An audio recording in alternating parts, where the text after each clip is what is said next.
Kelompok kami terdiri dari saya sendiri, Indah,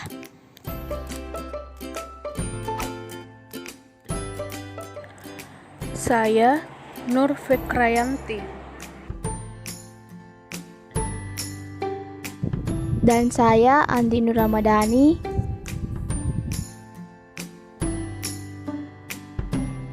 Perekonomian terbuka adalah perekonomian yang berinteraksi secara bebas dengan perekonomian lain di dunia. Perekonomian terbuka berinteraksi dengan negara lain dalam dua cara. Perekonomian ini menjual dan membeli barang dan jasa di pasar barang dunia. Perekonomian ini menjual dan membeli aset modal seperti saham dan obligasi di pasar keuangan dunia.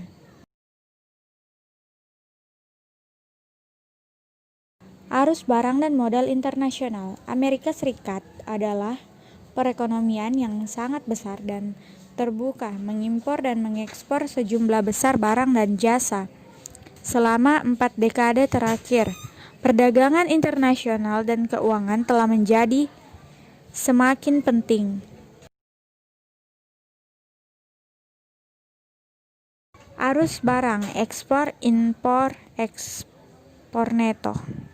Ekspor adalah barang dan jasa yang diproduksi di dalam negeri dan dijual di luar negeri. Impor adalah barang dan jasa yang diproduksi di luar negeri dan dijual di dalam negeri. Ekspor neto atau yang biasa dilambangkan dengan NX adalah nilai ekspor suatu negara dikurangi nilai impornya. Ekspor neto juga disebut neraca perdagangan. Defisit perdagangan adalah situasi di mana ekspor neto atau NX negatif atau impor lebih besar daripada ekspor. Surplus perdagangan adalah situasi di mana ekspor neto atau NX negatif atau ekspor lebih besar daripada impor. Perdagangan seimbang adalah situasi di mana ekspor neto bernilai nol, ekspor dan impor sama nilainya. Faktor-faktor yang mempengaruhi ekspor neto. Yang pertama, selera konsumen pada barang produksi dalam negeri dan luar negeri. Yang kedua, harga barang di dalam dan di luar negeri. Yang ketiga, nilai tukar di mana seseorang dapat menggunakan mata uang domestik untuk membeli mata uang asing. Yang keempat, pendapatan konsumen di dalam dan di luar negeri. Yang kelima, biaya mengirimkan barang dari suatu negara ke negara lain. Dan yang terakhir, kebijakan pemerintah tentang perdagangan internasional.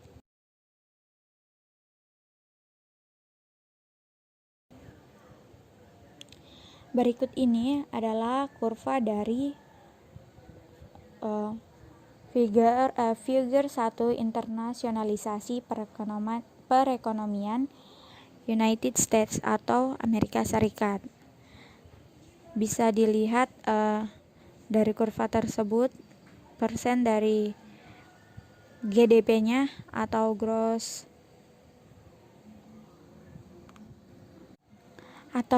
domestic product yang bisa dilihat meningkat dari 1950 ke tahun 2000 meskipun ada yang namanya penurunan, tapi tetap saja dari 1950 ke tahun 2000 baik impor dan ekspor di US terlihat meningkat.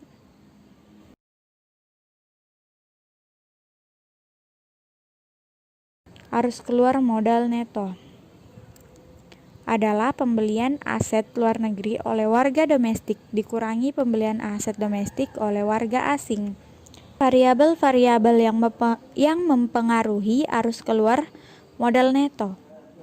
Suku bunga real yang dibayarkan atas aset luar negeri, kemudian suku bunga real yang dibayarkan atas aset domestik, kemudian resiko ekonomi dan politik dalam memegang aset luar negeri, kebijakan pemerintah yang mempengaruhi kepemilikan aset domestik oleh investor asing. Persamaan ekspor neto dan arus keluar modal neto. Ekspor neto atau NX dan arus keluar modal neto atau NCO berhubungan sangat dekat. Untuk perekonomian secara keseluruhan, NX dan NCO atau NCO harus saling menyeimbangkan sedemikian hingga NCO sama dengan NX.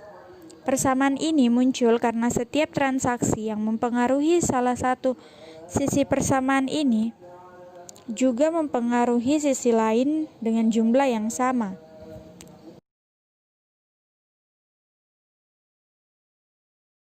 Ekspor neto adalah komponen dari PDB. Y sama dengan C tambah I tambah G tambah NX. Tabungan nasional adalah pendapatan nasional yang tersisa setelah membayar konsumsi dan belanja pemerintah, atau digambarkan dengan Y kurang C kurang G sama dengan I tambah NX.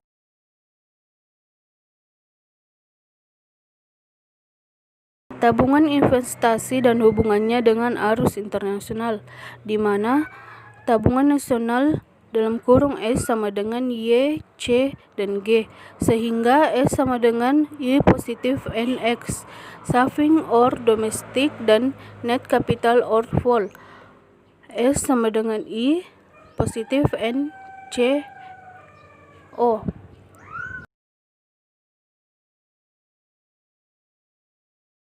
Figur dua tabung nasional, investasi domestik dan investasi luar negeri neto.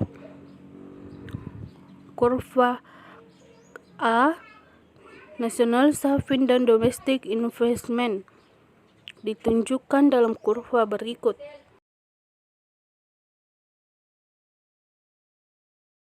Harga untuk transaksi internasional, nilai tukar real dan nominal.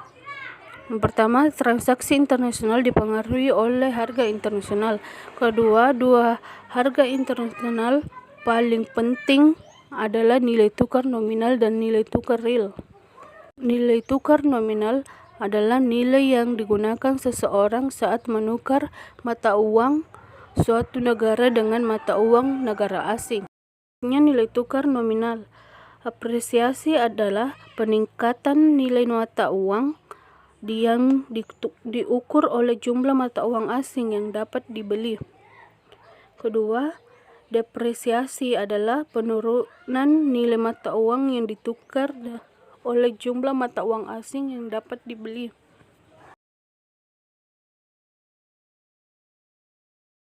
Nilai tukar real adalah nilai yang digunakan seseorang saat menukarkan barang dan jasa suatu negara dengan barang dan jasa negara lain. Nilai tukar real tergantung pada nilai tukar nominal dan harga barang di dua negara yang diukur dalam mata uang lokal.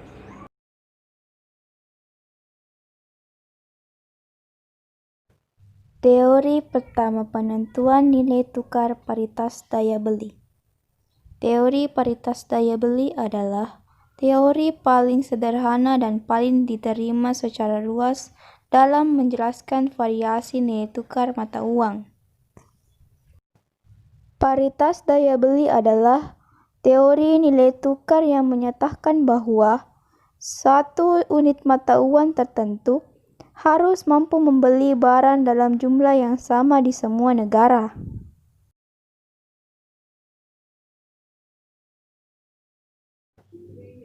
Teori paritas daya beli didasarkan pada prinsip yang disebut hukum satu harga. Berdasarkan hukum satu harga, suatu barang harus dijual dengan harga yang sama pada semua lokasi. Jika hukum satu harga tidak benar, akan terdapat peluang keuntungan yang tidak tereksploitasi. Proses pengambilan keuntungan perbedaan harga di pasar dinamakan arbitrase.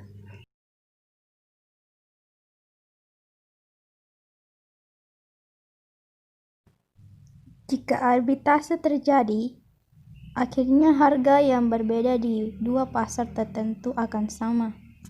Berdasarkan teori paritas daya beli, suatu mata uang harus memiliki daya beli yang sama di semua negara.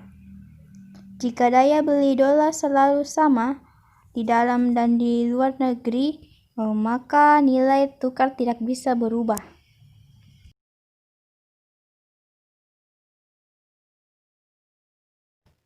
Implikasi paritas daya beli. Yang pertama, jika daya beli dolar selalu sama di dalam dan di luar negeri, maka nilai tukar tidak bisa berubah. Yang kedua, nilai tukar nominal antar mata uang dari dua negara harus mencerminkan tingkat harga yang berbeda di negara-negara. Dan yang ketiga yaitu, ketika bank sentral mencetak uang dalam jumlah besar, uang kehilangan nilai baik dari segi barang dan jasa yang dapat dibeli dan dalam hal jumlah mata uang lain yang bisa dibeli.